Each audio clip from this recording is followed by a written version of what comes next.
Ciao a tutti, sono Emanuele Bonaglia e benvenuti nel mio diario.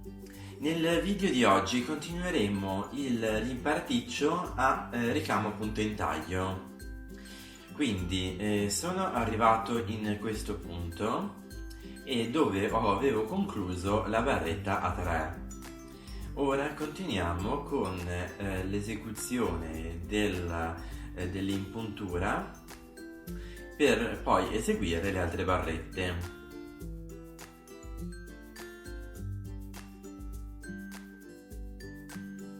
Ora eseguiamo questa barretta dritta. Per eseguirla utilizziamo lo stesso metodo che abbiamo eseguito per questa barretta a 3. Quindi lanciamo il filo fino in punta e prendiamo 2 o 3 fili in questo modo. Ora ritorniamo prendendo anche qui 2 o 3 fili.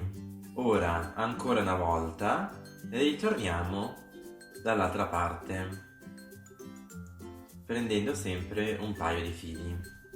Ora eseguiamo il punto festone. Quindi ricopriamo questi 3 fili con il punto festone.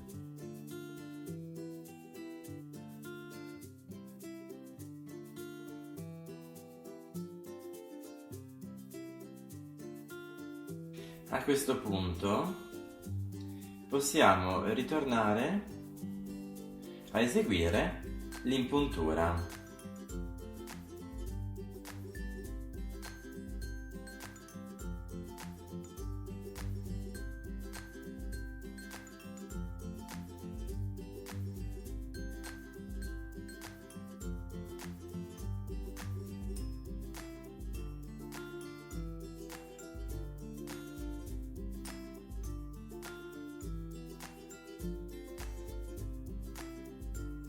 Eseguiamo questa seconda barretta nello stesso modo in cui abbiamo eseguito questa. Per quanto riguarda queste barrette, questa barretta a 3 verrà eseguita una volta che saremo in questo punto. Anche queste barrette, queste 3 barrette, verranno eseguite quando saremo dall'altra parte, per poi finire l'impuntura in questo punto. Nel prossimo video vi continuerò a spiegare come proseguire appunto nella lavorazione di questo piccolo ornamento punto in taglio.